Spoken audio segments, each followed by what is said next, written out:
The warning had existed for 11,000 years. It sat in the Conclave's central archive on the station called Vel-Soreth, a massive, slowly rotating ring of pale stone and crystallized memory lattice that orbited no star in particular, choosing instead to drift in the quiet dark between systems like an old librarian who had given up on finding a comfortable chair. The warning was not filed under threats.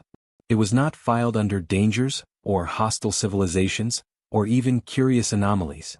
It had been filed 11,000 years ago, under a category that most younger Conclave members didn't even know existed anymore.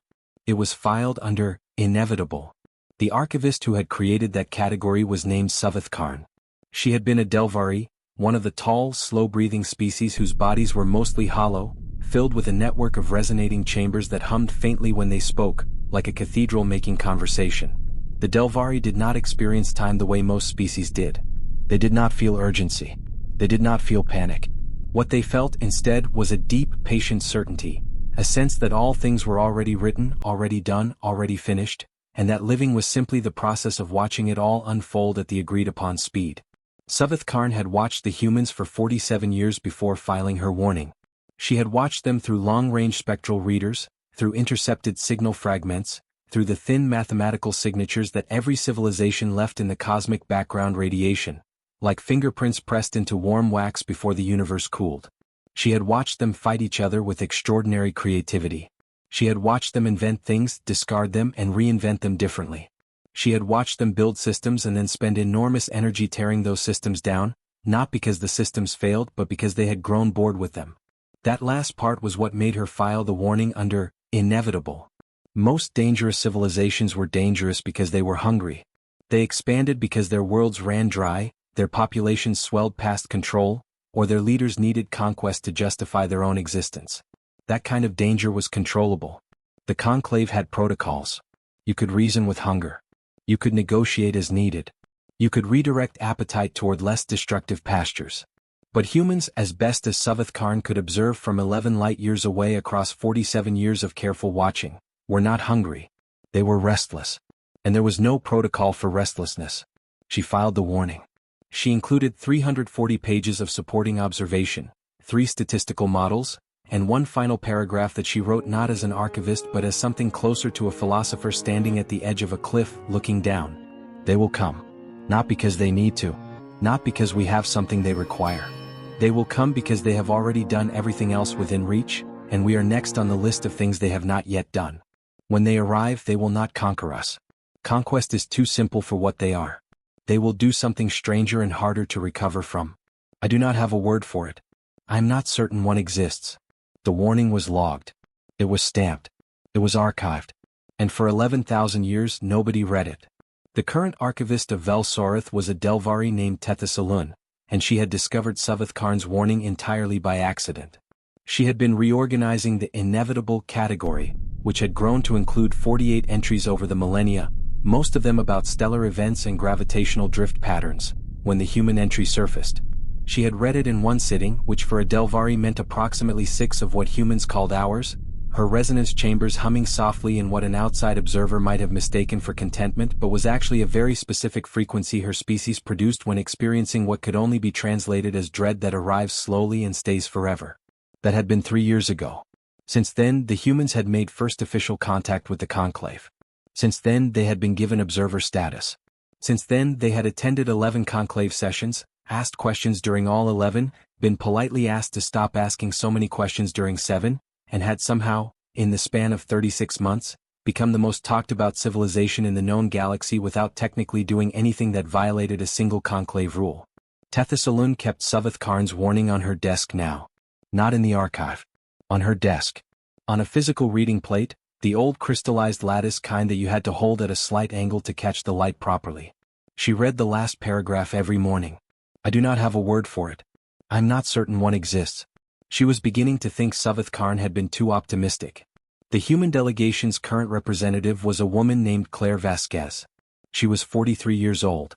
She had a background in systems engineering and xenolinguistics, which made her precisely the kind of person the Human Interstellar Engagement Office believed was appropriate for conclave diplomacy. She had short hair she kept meaning to grow out, a habit of chewing the inside of her cheek when she was thinking hard, and a laugh that several conclave members had described in their private logs as alarming in its suddenness. She had been on Velsorth for 8 months. In those 8 months she had done the following. She had reorganized the communal meal rotation in the observer quarters after noticing that 3 different species were scheduling eating periods at conflicting times and creating a bottleneck at the nutrient dispensers. Nobody had asked her to do this. The scheduling conflict had existed for 200 years. It was resolved in 4 days. She had, during a conclave recess, wandered into the station's lower maintenance corridors, not prohibited simply because no one had ever thought to go there voluntarily, and spent 6 hours mapping the station's secondary coolant routing, which she then presented to the station overseer as a personal project. The overseer, a slow and deeply dignified species called a fel, had stared at the map for a long time before asking why she had done this. Claire had shrugged and said she liked knowing how things worked. The fel had not known what to do with that answer and had filed it under a category they privately labeled human behavior. Unexplained, non-threatening, probably. She had also, in her 3rd month, asked the conclave's head of xenobiological records whether she could read the full archive of extinct civilization files.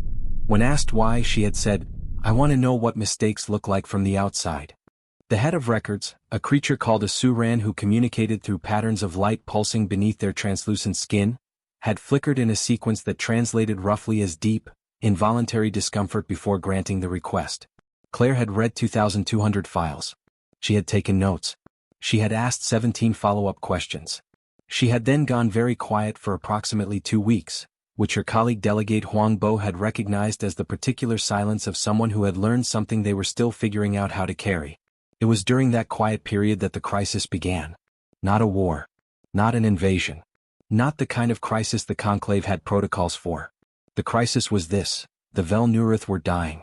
The Vel Nurith were one of the conclave's founding species, one of the original 7 civilizations that had come together 9,000 years ago to establish the framework of interstellar cooperation that had, more or less, kept the known galaxy from tearing itself apart. They were ancient. They were respected.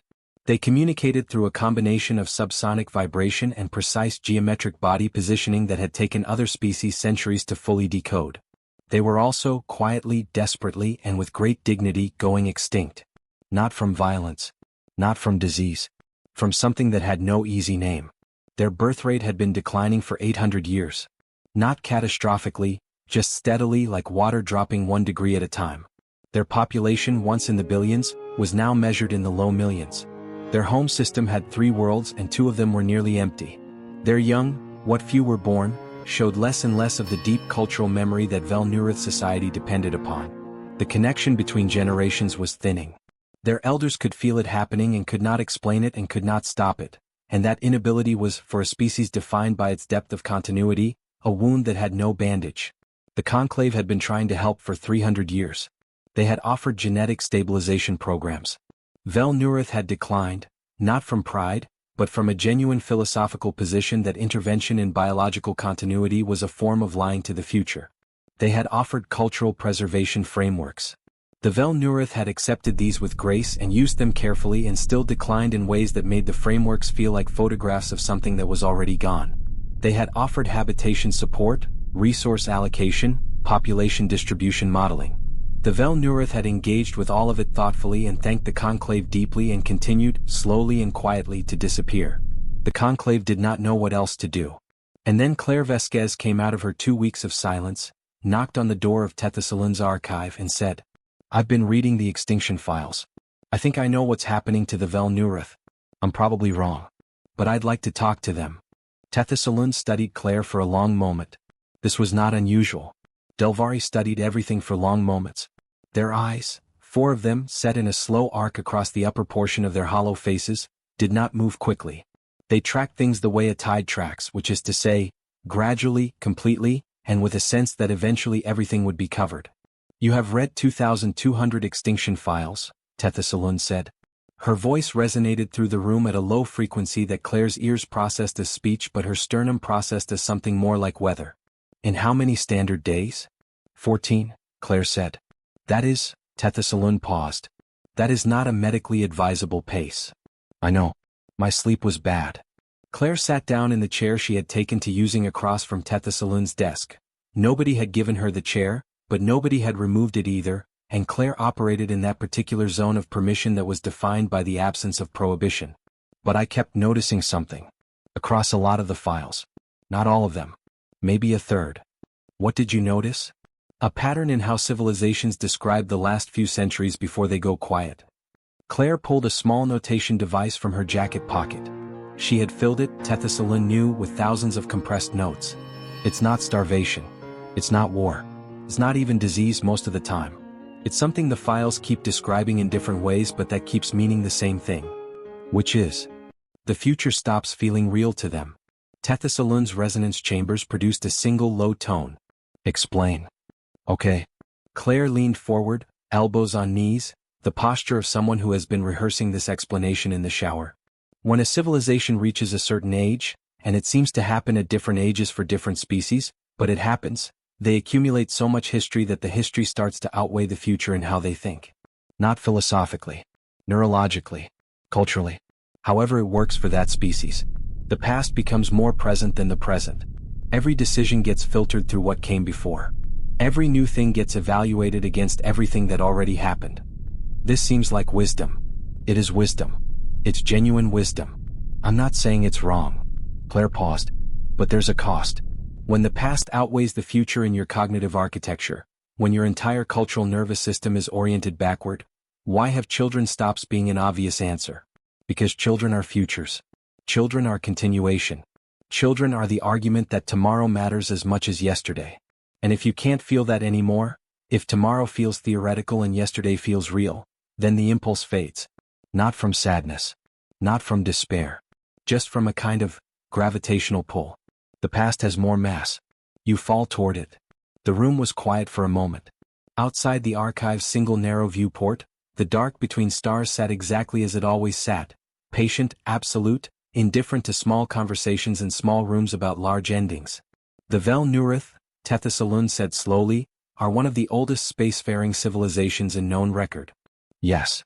Their culture is defined by the preservation and transmission of accumulated memory across generations. Yes. Their very identity is structured around continuity with the past. Yes. Claire's voice was quiet. They built the most beautiful backward-looking culture in the galaxy. And I think it's exactly what's pulling them under. Not because it's bad. Because it worked too well. Tethasalun looked at her for a long time. Then she said, "Why do you want to talk to them?" "Because I don't think any of the Conclave's interventions ever addressed this. They addressed symptoms. Resources, genetics, habitat. The things you can measure and redistribute." Claire set her notation device on the edge of the desk. Nobody ever sat with a Vel Nurith elder and said, "I think you've stopped believing in your own future. And I think I might understand why." Not to fix it. Just to say it out loud to someone who doesn't already know. "You believe speaking the thing aloud has value?" "I believe being witnessed has value," Claire said. "Especially by someone who arrived from outside the weight of it. Someone who doesn't carry the same gravity." Tethasalun was quiet for a very long time after that. Then she reached across her desk, picked up Suvith Karn's warning and held it up to the light. "I do not have a word for it. I'm not certain one exists. I will arrange the introduction," she said. The Vel Nurith elder's name, in the closest phonetic approximation that human vocal anatomy could manage, was Orith von Thessis. Though she had told Claire, through the station's translation system, that the name was really a geometric shape, and that speaking it in a straight line of syllables was like trying to describe a sphere by listing its points one at a time. "You can call me Orith," she had said, with the gentle resignation of someone who had made this concession 10,000 times. "It is the beginning of the shape. It will do." Orith was old. Even by Vel Nurith standards, a species whose elders commonly lived for 400 years, she was old. She stood at just under 2 meters, her body composed of layered segments that moved with a slow, tidal grace, each segment slightly translucent at its edges so that in certain light she appeared to be made of stacked pieces of pale amber glass. Her 4 lower limbs planted firmly on the floor at all times. Her upper body could rotate a full 360 degrees, which Claire had learned not to flinch at after the third conversation. They met in a room near the station's long observation gallery, which overlooked the slowly drifting dark. Neither of them had suggested this room. They had both arrived at it independently on different paths and found each other there, which felt like something but neither of them said so. The translation system handled their words with a 2-second delay, converting Claire's voice into subsonic pattern tone and converting Oritha's body geometry into English. It was not a perfect system. There were concepts on both sides that arrived slightly wrong, like a word in one language that exists untranslated into another, the meaning present but the landing point missing. "You have read about my people," Orith said. Her upper body had rotated slightly to orient toward Claire. This, the translation notes explained, was a gesture of full attention. More costly than it appeared because Vel Nurith elders did not give full attention lightly. "I've read what the archive has," Claire said. "I know that's not the same as knowing your people." "No," Orith agreed. "But it is more than most have done. I also read the files on what the Conclave has tried." "Yes." Oritha's segmented body shifted in a slow way that the translator annotated as Rai, a notation that struck Claire as deeply, unexpectedly moving, that a translation system old enough to have catalogued a dying civilization had developed a label for its particular kind of dark humor. "They have been very thorough. Can I ask you something?" Claire said. "And can you tell me if the question is wrong, not just if the answer is no but if the question itself is pointed in the wrong direction?" Oritha's rotation stilled. "That is a careful way to ask for permission. I've been learning that questions can do damage before you even get to the answer." "Yes," Orith said. "They can." She settled. "Ask." Claire looked out at the dark for a moment first. "When you imagine the future of your people," she said, "what does it look like?" The translation delay ran its 2 seconds. Then it ran 2 more. Then Orith said very quietly, "I do not imagine it." "Why not?" "Because," she paused. The translator flickered, indicating a long internal search for the right geometry to encode. "Because imagining it requires believing it will be different from now. And now is so full. So heavy. Every moment I exist in, I can feel the 9,000 years behind it. Every choice I consider, I feel it echo against every choice my ancestors made in the same direction." A slow rotation. "It is not grief. I want you to understand that. It is not sadness. The past is not painful. It is present. It is here with me at all times. My ancestors are not memory. They are company. And when your company is that vast." "The room is already full," Claire said softly. A long pause. "Yes," Orith said. "That is," the translator flickered again. "That is the closest any non-Vel Nurith has ever come."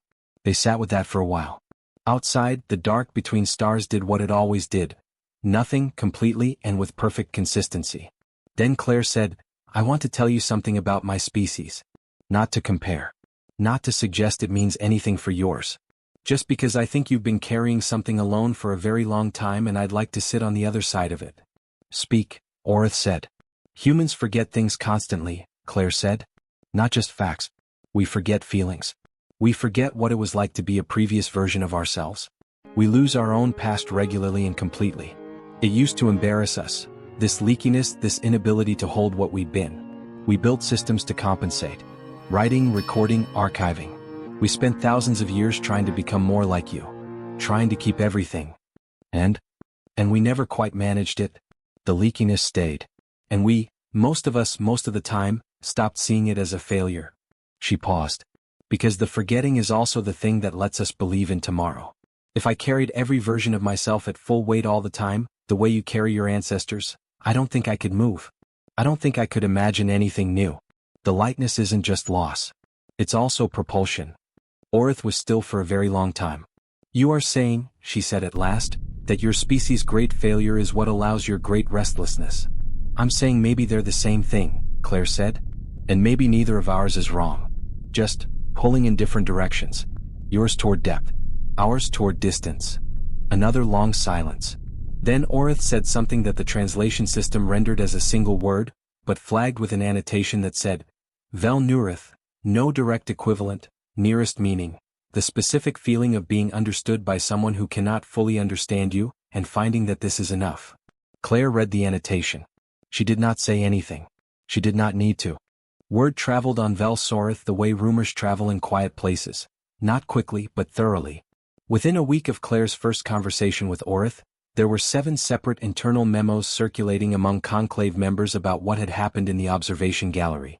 The memos were careful and measured, written by people who were professionally required to be careful and measured, but there was a quality to them, an undertone, a certain tightness in the phrasing, that Tethys Saloon recognized as the written equivalent of holding your breath. The conclave was unsettled. Not by anything Claire had done wrong. That was the part that was hardest for them to process. She had done nothing wrong. She had sat with an elder of a dying species and had a conversation. She had not violated protocol because there was no protocol for the thing she had done. She had not overstepped because no boundary had been drawn in that particular space.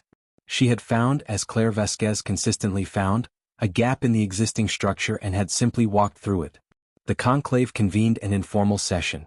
Informal sessions were technically called information-sharing forums, a name chosen centuries ago specifically because emergency meetings sounded alarmist and the conclave was constitutionally opposed to alarmism.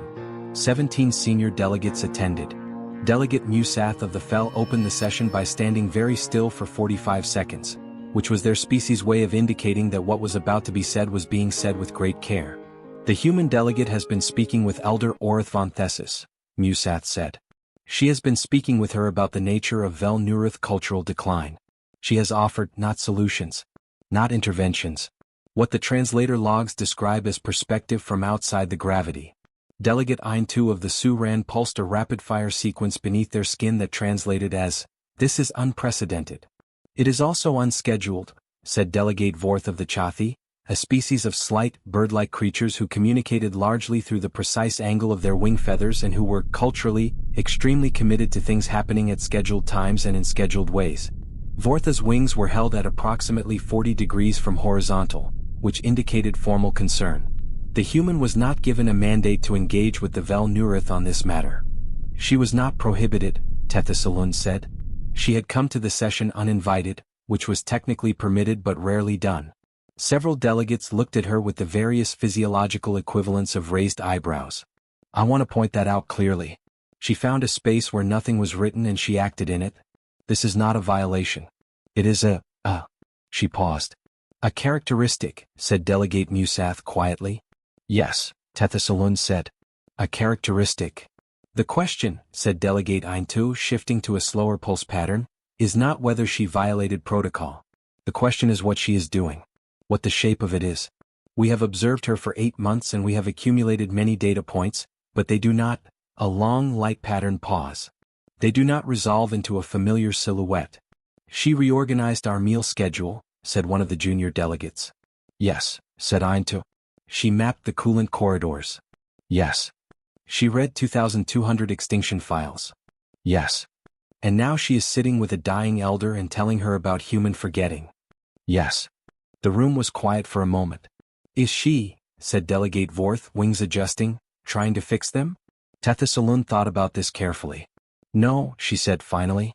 "I do not believe that is the right word for it. Fixing implies a belief that she knows the correct outcome. I do not think she knows the correct outcome. I think she is doing something different." She paused again, working through it in real time. "I think she is trying to add herself to the equation. Not as a solution. As a variable. She wants to change what is possible by being present in a way that was not present before." Another silence. Delegate Musath stood very still again. Then they said, "Savath Karn filed a warning 11,000 years ago." The room temperature did not change. The lighting did not change. But something shifted in the way everyone in the room was breathing. A collective micro-adjustment, the physiological equivalent of 20 people simultaneously deciding to pay closer attention. "I know," said Tethasalun. "I keep it on my desk." "She said they would do something stranger and harder to recover from than conquest," Musath said. "She said she did not have a word for it." "Yes." Musath looked at the archivist with all the patience of a species that processed time like weather. "Do you have a word for it yet?" Tethasalun thought about Claire Vasquez mapping coolant corridors nobody had asked her to map. She thought about her reading 2,200 extinction files in 14 days because she wanted to know what mistakes looked like from the outside. She thought about her sitting in the observation gallery and saying the room is already full to an elder who had never been understood by anyone outside her own species. "No," Tethasalun said. "But I am beginning to think it is not a threat." She paused. "I am not yet certain what it is instead." There were 4 of them. For Vel Nuruth young, not children exactly, the developmental stages did not map cleanly onto human categories, but they were among the youngest generation, the ones who had been born into a world where the elders already outnumbered the young by ratios that had no historical precedent in Vel Nuruth memory. They were uncertain creatures as uncertain young tend to be, but their uncertainty had an additional layer, They had grown up knowing they were the last of something.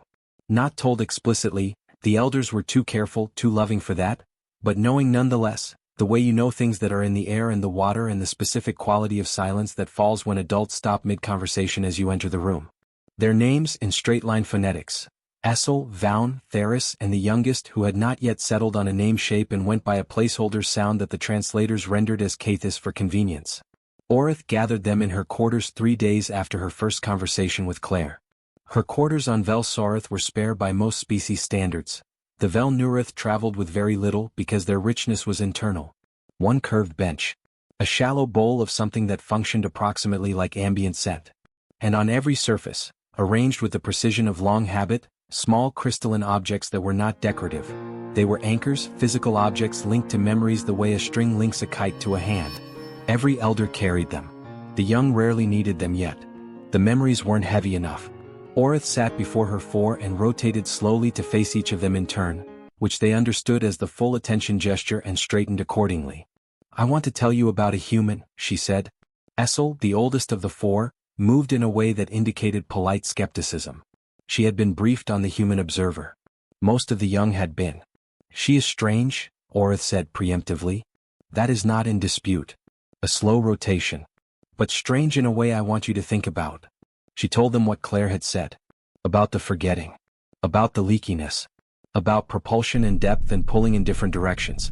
She told it carefully without editorializing, because the gift a good storyteller gives is the room to draw your own conclusion. When she finished, Cathis, the youngest, the one still without a settled name, made a small movement that the others recognized as a question forming slowly. "Did it?" Cathis began. Stopped. Started again. "Did it help?" What she said. Orith considered this honestly. "It did not change anything that is true," she said. "We are still what we are. The weight is still the weight. But," she paused, and her translator would later render the pause as significant. "There is a thing that happens when you have carried something for so long that you have forgotten it is a thing you are carrying. It has simply become your shape. The weight has become your posture." She rotated toward Cathis specifically. "And then someone who does not share your shape looks at you and says, 'I see what you are holding.' And the weight does not leave. But it becomes distinct. Separate from you. A thing you carry rather than a thing you are." Silence. "And that matters?" Vaun asked. "Enormously," Orith said. Another silence. "Why did she do it?" Theris asked. "The human. Why did she come to you?" "She has no obligation to our people." Orith thought about this. She thought about it the way she thought about things that mattered. Slowly, from all sides, in the full company of her ancestors. "I asked her that," she said finally. "In our second conversation. I asked her why she was spending her time on an old dying species when she had the entire living galaxy to involve herself in." "What did she say?" "She said," Orith paused, and in the pause her resonance body shifted in a way that her grandchildren recognized as the gesture for something I will need to carry for a long time. She said, "Because you were warned about. 11,000 years ago someone looked at my species and filed a warning. They were not wrong to worry. We are a lot. We come in and rearrange everything, not always with permission, not always with wisdom. And I can't undo that. I can't make us less than what we are." A slow, full rotation. And then she said, "But I can make sure that wherever we arrive, something is better for us having been there. Not fixed. Not saved. Just more seen. I would like you to be more seen." The 4 young Vel Nurith were still for a long time after that. Cathis, the one without a name, was the first to move. A small, precise movement.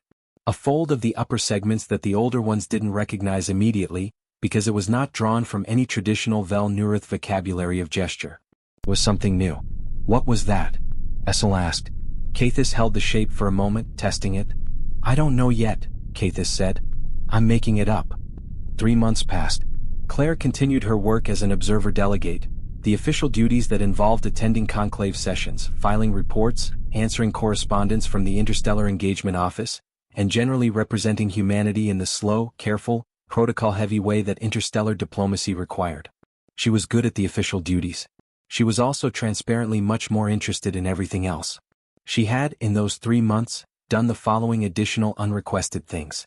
She had noticed that the Suran delegates were experiencing a pattern of decision fatigue in afternoon sessions.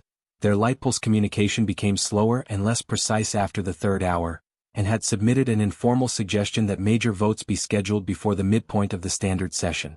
This had been ignored by the conclave scheduling committee, then independently rediscovered by a Suran delegate, then quietly implemented as though it had always been planned. She had begun learning the geometric basics of Vel-Nuruth body language. Not fluently, the physiology was simply too different for a human to replicate, but enough to recognize the major registers of meaning. She could now tell, when sitting across from a Vel-Nuruth, whether she was in a space of full attention, partial attention, formal address, or private thought. This was, by the assessment of the station's xenolinguistics team, something that typically required 3 years of dedicated study. She had managed approximate functional literacy in 4 months because she had, as she explained to a baffled researcher, been paying attention during all the parts where nothing was officially happening. She had also, quietly and without announcement, begun spending an hour each week in the archive with Tetha Saloon. Not always working. Sometimes sitting. The Delvari did not require conversation, and Claire had learned to be comfortable in the particular silence of a being for whom stillness was not emptiness. During one of these silences, Tetha Saloon had said, "I have been studying Savath Karn's notes." Not the warning. The full research record. 47 years of observation. And? Claire said. She was watching your species for signs of the specific behaviors that destroyed the civilizations in the archive. She was looking for patterns of expansion, resource consumption, ideological propagation. The standard threat matrix. Makes sense. Yes. But what she kept writing in her margins, not in the report, in the private research notes, was something different. Tetha Saloon held the reading plate at the correct angle. She kept writing, "They seem to be looking for something." Over and over. Different phrasing each time but the same center. They seem to be looking for something. I cannot identify what. Neither, I suspect, can they. Claire was quiet for a moment. What do you think she meant? I think, Tetha Saloon said slowly, she meant that your species has an orientation that she could not classify. Most civilizations she had studied had clear centers of gravity, survival, expansion, legacy, transcendence. Definable goals that shaped their trajectory. Your species has, a directionality without a fixed destination. She could see the reaching and could not find the target. Maybe there isn't one, Claire said. Is that comforting or terrifying? Claire thought about it. Both, she said. Mostly both. Tetha Saloon set down the reading plate. There is a concept in Delvari philosophy, she said. Very old. Rarely used anymore because it describes something we mostly believed was specific to certain physical phenomena. It translates, approximately, as the thing that changes its container by passing through it. She paused. Water through stone. Light through crystal. Pressure through membrane. The container is altered. The passing thing continues. You think that's what we are, Claire said. I think that is the closest word I have found, Tetha Saloon said. It is not conquest. It is not saving. It is not even influence in the way we usually mean. It is, she paused. It is the kind of presence that leaves everything it touches different. Change. Not better or worse by any single standard. Just, permanently, irreversibly other than it was. Silence. That should be terrifying, Claire said. Yes, Tetha Saloon agreed. Is it? Another long Delvari pause. Less than it was, the archivist said. Considerably less than it was. Cathis had been developing a vocabulary of new gestures for weeks. Not in secret. Secrecy was not a concept that mapped cleanly onto Vel-Nuruth culture, but in the private way of someone testing weight before committing. Each new gesture was small. A fold here. An angle of the upper segments there. A way of holding the lower body that didn't come from any ancestral grammar. The other young watched with a mixture of uncertainty and something that was, very quietly, the opposite of uncertainty. When Cathis asked to meet with Claire, Orith accompanied but sat back, which the young understood as, I am here. This is yours. Claire had come to these meetings as she came to most things, without a prepared agenda, with a notation device, and with the particular quality of attention that the Vel-Nuruth had taken to describing among themselves as full-body listening, because unlike most species, Claire appeared to involve her whole physical presence in hearing. She leaned forward. Her hands went still. Her eyes stopped moving and fixed. Cathis began with a gesture, one of the new ones, that held a shape for a moment before releasing it. What does that mean? Claire asked. It means, Cathis paused. It means the future that has not been felt yet. Different from the future that hasn't happened. Something cannot have happened but still feel real. We have many words for that. This is for the future that has not been felt. That exists in thought but not in the body. Did you make that up? Yes. Claire was quiet for a moment. Then, does your language have that word? Did it before? No, Cathis said. It had near words. Words for anticipated grief. Words for imagined futures that would never come. But not, the gesture again held longer. Not for the future that waits to be felt. That is not yet real but could become real. The gap between knowing something and believing it. Why did you need a word for that? Cathis's segmented body shifted in a way that Orith recognized, with a private, quiet, enormous feeling, as the gesture her grandchild made when about to say something true. Because, Cathis said, I had that feeling. And I had no word for it. And I needed a word for it so I could tell myself it existed. Claire did not say anything for a moment. Then she said, what does it feel like? The thing the word is for. Cathis thought carefully. Like standing at the edge of water, Cathis said finally. Not in it. Not away from it. At the edge. The water is real. You can see it. You can feel the temperature of the air above it. But you have not yet decided to go in. And the moment before you decide, the gesture one more time. That exact moment. I lived in that moment for a very long time. I thought it was an empty place. A place of waiting. But it is not empty. What is it? It is where the future lives, Cathis said, before you let it in.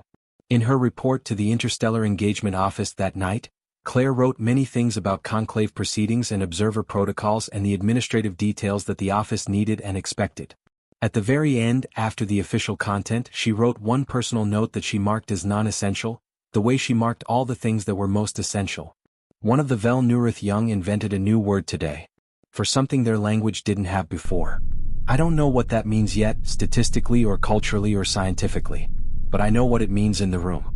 It means someone who had stopped believing in their own future has started building a vocabulary for it. They're making the infrastructure for a thing they haven't let themselves feel yet. That's not nothing. That's the opposite of nothing. I don't know what happens next. But something is different now. Something passed through something else and left it changed. HFY I need to think about this for a long time. She sent the report. Then she sat at her small desk in the observer quarters and looked out at the dark between stars for a while. It was the same dark it had always been. It looked different anyway. The session had been called formally this time. Not an information-sharing forum. An actual session. Agenda Item 4. Vel Nurith Cultural Continuity, Assessment of Current Intervention Outcomes and Future Strategic Direction. Which was conclave language for, something is happening and we need to decide how to feel about it officially. Claire attended as an observer, which meant she sat in the gallery above the main floor, a beautiful carved sweep of pale stone that curved around the chamber like a parenthesis, and watched without speaking. This was technically her role at all formal sessions. She had learned to be comfortable with it in the way you learn to be comfortable with anything you have no power to change, completely and without pretending it was a preference. Below her, 17 delegates arranged themselves in the session configuration, a large, slightly irregular oval that had been the conclave's traditional seating formation for 9,000 years. Each position in the oval had history attached to it. You could read the political archaeology of the galaxy just from knowing who sat where. The Vel Nurith position, there were 2 seats for a species that had once sent 12 delegates and now sent 2, was occupied by a senior diplomat named Erwin Veth and, unusually, by the young Cathis, who had been brought as an observer participant at Oritha's quiet insistence. Cathis sat very still and held the new gestures close, private, not performing them. Delegate Musath of the Fel opened. Over the past 4 months, Musath said, with a particular carefully weighted slowness that indicated high official gravity, the human observer delegate has engaged in 17 documented interactions with Vel Nurith individuals on Vel Sorith Station. These interactions were not mandated, not prohibited, and not coordinated with any conclave body. They were conducted in what the human describes as a very slight pause. Personal initiative. Delegate Vorth of the Chathi, wings at formal concern angle. Is personal initiative a category our framework accommodates? It is not a category our framework has previously needed to accommodate, Musath said. Then we have a structural gap. We have many structural gaps, said Tethasalun, from a position at the edge of the session floor where archivists were permitted to stand, though rarely did. This particular gap has existed for 9,000 years. We have simply never had a species present that moved through gaps as a primary navigation strategy. Vortha's wings adjusted. You are describing a fundamental incompatibility between human behavioral patterns and conclave operational structure. I am describing a fundamental difference, Tethasalun said carefully. Incompatibility is a conclusion. I am not ready to draw that conclusion. Delegate Ainta pulsed slowly. What outcome has the human's engagement produced, concretely? Delegate Erwin Veth of the Vel Nuruth had been still throughout, in the formal posture of a diplomat. Now they moved. It was a small movement, a rotation of the upper body. But it was a rotation specifically directed at Aintu, and in the session space, that carried enormous formal weight. I will speak to that, Erwin Veth said. The room settled. 3 weeks ago, Erwin Veth said, the first new Vel Nuruth birth in 7 years was registered in our home system. We do not attribute causation to any single factor. Our people are too careful for that and the situation is too complex.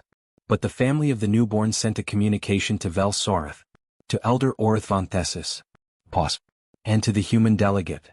A silence in the chamber. They said, Erwin Veth continued, that they did not know why things felt different. They said they had not changed their beliefs or their philosophy. The weight of the ancestors was still present, still real, still with them. But something had shifted in how they related to the future. They described it as a slight tilt of the body, as no longer being afraid of the future's emptiness, because they had been reminded that emptiness is also another word for space. The chamber was very quiet. In the gallery above, Claire had stopped chewing the inside of her cheek, a habit she had when thinking hard, and was very still. Space, she thought. Not nothing. Space. This is one birth, Delegate Vorth said carefully. One family. We should not. No, Erwin Veth agreed immediately. We should not draw large conclusions from small data. We are Vel Nuruth. We are constitutionally opposed to small data. The rotation deepened, a gesture the translation system annotated as something in the vicinity of dark humor. But we are also constitutionally required to notice a thing when it is happening. And something is happening. Musath stood very still for a long time. Then they said, the question before this body is how to formally respond to the human delegate's engagement with the Vel Nuruth situation. Vorth, we should establish a protocol. Tethasalun, what protocol would you write for this? Vorth, a protocol that, a pause. Feathers settling. A protocol that, the pause extended. Everyone in the room knew the pause was because the protocol was, genuinely, impossible to write. How do you write a protocol for presence? For the specific quality of attention Claire had brought to a dying elder and 4 uncertain young? For sitting in the observation gallery and finding the right words for something nobody had named? Caro, said Erwin Veth, a Vel Nuruth word that the translator had never had to use in a formal session before, because it was not a formal word. It was, approximately, a word for enough. Now the point has been reached. Let us not write a protocol that turns something living into something filed. The chamber was quiet. Then, from the gallery, without being called upon, without a mandate, without anything except the particular restlessness of a species that found gaps and walked through them, Claire Vesquez leaned forward over the carved stone railing and said, loudly enough to be heard, I have a suggestion. If it's appropriate for an observer to make one. Every face in the chamber turned up toward her. Give the Vel Nuruth a seat on the strategic planning body, she said. Not a courtesy seat. A real one. With full voting weight on decisions about long-term conclave direction. Pause. Because the thing I noticed, reading 2,200 extinction files, is that the species that disappeared mostly disappeared because the living galaxy stopped organizing itself around their continued existence. Not from malice. Just from momentum. Things moved on. And they were left in the archive. She looked around the chamber. You've been trying to help them survive. That's different from deciding their existence matters to the future in a structural way. Make them part of building what comes next. Give the weight of their past somewhere to go that isn't just inward. Silence. Then Delegate Ainta pulsed a sequence that translated, slowly, as, this is not in the agenda. No, Claire agreed from the gallery. It isn't. Tethasalun spent 2 days pulling every reference in the archive to Vel Nuruth participation in conclave governance. What she found was not surprising once she was looking at it clearly. What surprised her was that it had taken so long to look. The Vel Nuruth had been present at the conclave's founding. They were one of the original 7. Their philosophical framework, specifically, the idea that civilizations owed responsibility to the civilizations that came after them, not just the ones that came before, was embedded in the conclave's foundational documents so deeply that most members didn't know it had originated with the Vel Nuruth at all. It had simply become the way things were. Background. Infrastructure. And over 9,000 years, as the Vel Nuroth population declined and their delegation shrank and their voice in proceedings grew quieter, the conclave had adapted its administrative structures, its voting weights, its strategic planning bodies, in ways that slowly, unconsciously, marginalized the very philosophical foundation they had been built on. Not maliciously. Not even negligently, exactly. Just the way living systems adapt. Moving toward what was growing, away from what was receding. Optimizing for the present without noticing the cost being levied on continuity. Tethasalun wrote a 40-page report. She wrote it in her own voice, not the careful official voice of an archivist. She wrote it the way Savathkarn had written that final paragraph 11,000 years ago, not as a filing but as a thing that needed to be said out loud. She titled it, On What We Built Ourselves Upon and Then Forgot. She sent it to every delegate on Vel Soreth. She sent a copy to Claire. She sent a copy to Cathis. Then she went back to her desk and sat with Savathkarn's warning and read the last paragraph again. They will come. Not because they need to. Not because we have something they require. They will come because they have already done everything else within reach, and we are next on the list of things they have not yet done. When they arrive, they will not conquer us. Conquest is too simple for what they are. They will do something stranger and harder to recover from. I do not have a word for it. I'm not certain one exists. She put it down. She picked up her stylus and, on the physical reading plate, in the margin next to Savathkarn's last paragraph, carefully, in the small precise strokes of a Delvari who had spent her life in the company of language, she wrote 2 words. Not the Delvari concept. Not the translation. 2 new words in a language she was still learning to inhabit. Witnessed. Present. She looked at them for a long time. Then she wrote a 3rd. Enough. The Vel Nuroth strategic planning seat was approved in a formal session 6 weeks later. Not unanimously. Delegate Vorth voted against on grounds of procedural irregularity, and filed a formal dissent that was thorough and well-reasoned and will be taught in conclave administrative courses for centuries as an example of technically correct objection to something that happened anyway. 3 other delegates abstained for various reasons. The motion passed with a margin that was comfortable but not overwhelming, the kind of margin that means this was real, not the kind that means everyone agreed. Erwin Veth accepted the seat with a speech that was, by the translation system's annotation, simultaneously one of the most formally dignified and privately joyful addresses ever recorded in a conclave session. The joy was internal. The dignity was external. But those who could read the body language subtleties saw both. Cathis was not at the session. Cathis had, 2 days prior, boarded a transport back to the Vel Nuroth home system. The first time in years that a young Vel Nuroth had voluntarily chosen to go home rather than to one of the outer stations. Before leaving, Cathis had met with Claire one final time. It was a short meeting. The kind of meeting that exists not to convey information but to acknowledge something before it gets too large to acknowledge in any individual moment. Cathis had given Claire a small crystalline object, an anchor, the kind the elders carried. Not linked to a Vel Nuroth memory. Blank. Empty of history. For you to put something in, Cathis had said. Claire had held it carefully. It was lighter than it looked. I don't know if this will work the way you want it to, she had said honestly. I don't know if I can fill this the right way. I forget things. My species is leaky. Yes, Cathis had said. But you were here. That is already in it. And then Cathis had given a gesture, the newest one, the one that meant the future that has not been felt yet, and held it for a moment, and then added a second movement to it that Claire had not seen before. What's the second part? Claire asked. Cathis held the combined shape. The first part is the future waiting to be felt, Cathis said. The second part, a pause, a settling, a young creature finding the weight of something new and deciding to pick it up anyway. The second part is deciding to feel it. Claire watched the shape for a long time. Then she said, does it have a name? The whole thing. Cathis had thought about this for a moment. Not yet, Cathis had said. But I am working on it. 2 years later. The Vel Nuroth seat on the strategic planning body had, in its first year, produced 4 recommendations that were adopted. 3 were minor, adjustments to resource allocation protocols, a refinement of the long-term cultural preservation framework, a structural change to how species applied for conclave membership that made the process less inadvertently hostile to older or slower-moving civilizations. The 4th was not minor. The 4th was a proposal, drafted by Erwin Veth in consultation with Orith von Thessis and 2 of the other Vel Nuroth elders, to establish within the conclave a permanent archive body dedicated specifically to living civilizations in transition. Not extinct civilizations. Not historical record. Living, present, breathing species who were changing in ways that didn't fit existing categories. Species who existed in the gaps between definitions. The proposal called this body the Seventh Office, after an archivist who had filed a warning 11,000 years ago and had the intellectual honesty to admit she didn't have the right word for what she was observing. Tethasalun had been named its first director before she even knew it was being proposed. She had stood in Erwin-Vetha's office and read the proposal twice and then said, with a particular Delvari stillness of very deep feeling, Savath Karn would have found this profoundly ironic. Yes, Erwin-Veth had agreed. She filed the warning about humans.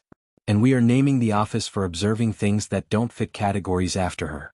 Because a human arrived and did not fit categories. Yes, Erwin-Veth said again. And the office will exist to watch other such things. To notice them before they have to be warned about. To see them before they are lost or feared or missed. Yes. Tethasalun had looked at the proposal for a long time. Then she said, "What do we name the human? In the founding documents. How do we describe what she did?" Erwin-Veth was quiet for a moment. Cathis sent a communication last week. They said. The new word is finished. For the gesture? For the gesture. For what the gesture means. For the thing Claire Vasquez came to Velsoreth and did, which is not saving and not fixing and not conquering and not any of the things the warning was worried about. Erwin-Vetha's body settled into a posture that the translator, after a moment's processing, rendered as something in the vicinity of peace. The word is new. It has no history yet.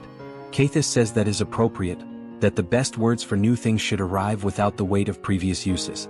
They should be light enough to travel. What is the word? Erwin-Veth made the gesture, both parts together, the future waiting and the decision to feel it. Then they spoke the word. The translator took longer than usual. Then it rendered, Vel Nurith, no established equivalent, new term proposed by Cathis named meaning, the act of arriving in a space that did not know it needed you, and remaining long enough to become part of what that space believes is possible. Tethasalun read it twice. Then she went back to her archive. She placed Savath Karn's warning in the center of her desk, where she had kept it for years. She placed the blank crystal anchor Cathis had given Claire, and which Claire had brought to her for safekeeping with a note that said, I don't have a good place for fragile things. Please keep this somewhere it won't get lost. In the upper left corner. She placed her own two-word notation, witnessed, present, enough, on the right. And in the center, next to the warning, she placed a new card. On it she wrote the Vel Nurith word, in the original geometry as a shape rather than a line of syllables. And underneath, in every language she knew, this is what was coming. This is what arrived. This is what it was called in the end. The TIS recurrent meridian stayed for 6 days.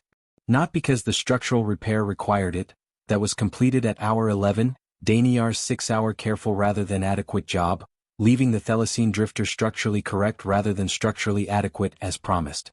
Not because the data recovery required it, that was substantially complete by hour 15. The ship stayed because Captain Nwofer, after reviewing the gravitational anomaly data with Vethramun and consulting her own survey team, made a decision. She filed an updated mission log with the Terran Interstellar Authority noting a change in operational priority, a classification she had discretionary authority to invoke in the field, and committed the recurrent meridian survey resources to the Veth quiet outer boundary for 6 days of collaborative mapping. The decision was not complicated to make. It was, in fact, the simplest possible application of the recurrent meridian's mandate. Something needed doing. They were there. They had the tools. The 6 days were the strangest and most productive days Sun ISS had experienced in her professional life. She had worked beside Terran survey specialists whose enthusiasm for data was expressed in a register she found entirely alien, loudly, physically, with exclamations that the translation system rendered as things like oh wow and okay this is really something, and had found, to her private astonishment, that the enthusiasm was not a performance. It was just what they looked like from the inside when they encountered something that mattered. Humans did not moderate their interest. They did not find it undignified to care out loud. They cared, and they let the caring be visible, and after 3 or 4 days of this, Sunas had noticed that her own spore output had stopped trying to moderate itself into pure professional frequency and had started allowing, occasionally, some of the raw involuntary light of I find this remarkable to be present in the room. It did not feel, as she had feared it might, like a loss of dignity. It felt like something else. something the Orvathai had a word for, vethiss, that meant approximately the relief of being allowed to be exactly as interested as you actually are. On the last day, Vethermune and Captain Nwolfer sat together in Bay 3 one final time. The full-spectrum lamp array was running. Nwolfer had brought food again. They sat in the particular easy silence that had developed between them, the silence of two people who had spent enough time in the same space to have stopped needing to fill it. The Meridian Collective is sending a research commission, Vethermune said, for the gravitational pattern. They believe, she paused, they believe it may be evidence of a pre-conclave civilization. Possibly pre-spacefaring, possibly not. The scale of the gravitational architecture suggests intentionality rather than natural formation. But the age? She paused again. Very old. Older than most things we have names for. Are you staying for the commission? Yes. Our mission is extended. Pause. My extension request was approved within the hour of submission. The fastest approval in my career. Funny how found civilizations speed up the paperwork. Yes. A hint of the dark Orvathai humor frequency. Very funny. A comfortable silence. Then Vethermune said, I have been thinking about the concept of Vereth. The debt from being helped. Yes. Pause. I want to say something about it. Not as a formal accounting. As a, thinking out loud. Please, Nwolfer said. We came to the Veth quiet to map silence, Vethermune said. We found something in the silence. We almost lost the evidence of it entirely. And then a ship appeared, not because they knew about the evidence, not because they knew about us particularly, not because they had calculated a reason to be here, and someone looked at broken things and saw fixable things and fixed them, and the thing we almost lost turned out to be the most important thing we have found in our careers. She paused. The Vereth for that is very large. Nwolfer was quiet for a moment. Or, she said, it's the shape of things that happen when you show up and pay attention. You make it sound simple. No. Pause. I make it sound like what it is. Which is just, she thought. Being present when you could be somewhere else. Fixing things because they're fixable. Looking at what's in front of you and letting it matter. She paused. I don't know if that clears the debt. But I think it's what the debt is made of on our side. Vethermune was quiet for a long time. Outside, through the narrow viewport, the Veth quiet held its particular quality of darkness. The deep, vast quiet between old stellar formations, the silence between exhales, which was now and would remain, the place where something had once been present and left its shape in the physics, waiting 11,000 years or 100,000 years or more for someone to arrive in the right place with the right instruments and the lucky accident of a fragmented indexing layer that turned out to be fixable. Almost lost. Not lost. Present. Caro, Vethermune said quietly. Then. We are even. The lamp array hummed its warm spectrum into the bay. The quiet held its shape around them. And somewhere in the recurrent Meridian's engineering section, Daniel Bikov was writing his mission notes. Thorough, precise, deeply technical. And at the end of the section labeled non-standard repairs, in a font size smaller than the official report required, he had written. Orvathai indexing architecture is genuinely elegant. Different logic than ours, relational clustering rather than hierarchical branching. More organic. Less efficient in linear terms, more resilient in nonlinear stress scenarios. I learned something. Also, the data we recovered contained what may be the most significant gravitational archaeology finding in decades. We almost missed it. Almost. He closed the file. Outside, the fold compression drive was warming up. The recurrent Meridian had a long way to go before the next signal came. It would get there. It always did.